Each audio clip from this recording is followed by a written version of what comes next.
गत 10 मार्च को अरेर थाना क्षेत्र के दहिला जटियाही कोसी नहर के समीप फेंके गए शव का शिनाख्त हो गया है। शव अरेर थाना क्षेत्र के झोंझी गांव के सुफल यादव के पुत्र राहुल यादव का है। इसकी प्रशासनिक पुष्टि हो गई है।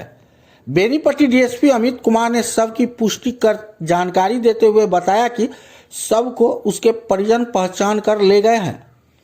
डीएसपी ने बताया कि राहुल यादव का आपराधिक इतिहास रहा है। मधुबनी नगर थाना के लहरियागंज में दिसंबर में हुए चाकूबाजी की घटना, जिसमें 2 लोगों की मौत हुई थी, उस घटना में राहुल यादव मुख्य आरोपित था। वहीं अरेर थाना क्षेत्र में भी एक कांड को अंजाम दिया था, जिसकी प्राथमिकी दर्ज है।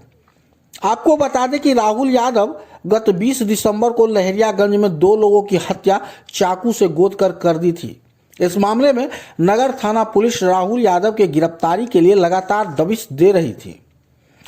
सूत्रों की माने तो राहुल यादव लहरियागंज में रहकर गैंग ऑपरेट कर रहा था। संभावना है कि उसकी हत्या के तार भी उसी गैंग से जुड़ा हुआ हो। फिलहाल अज्ञात शव की पहचान होने से लोगों ने राहत की सांस ली है। अब देखना होगा कि राहुल यादव के हत्यारों को पुलिस कब तक कानून के गिरफ्त में ले पाती है।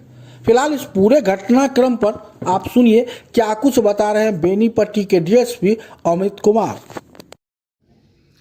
दिनांक 10 मार्च 2026 को अरेर थाना अंतर्गत साकिम जो जेठियाई परजुआर पंचायत के अंतर्गत सुबह में एक व्यक्ति का डेड बॉडी मिला था, जिसपे 6 गोली का निशान दिखाई पड़ रहा था।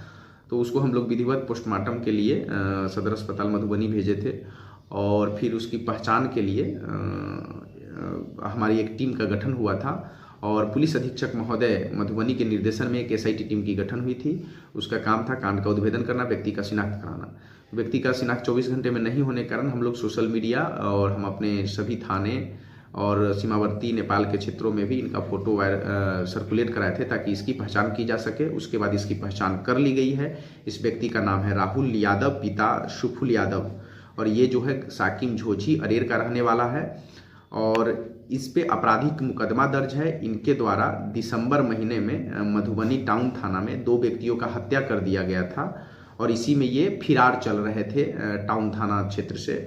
और साथ में ये अरेर थाना में 143/22 में इनके द्वारा एक मोटरसाइकिल बाइक की लूट की गई थी और अन्य भी कई आपराधिक मामले के बारे में पता लगा है, जिसको जल्द ही हम लोग उद्भेदन के उपरांत और इनको किन परिस्थितियों में मारा गया है, ये सारी बिंदुओं पे हमारी जो एसआईटी टीम है वो जल्द ही इसके बारे में उद्भेदन करके विधिवत कार्रवाई करेगी। Thank you.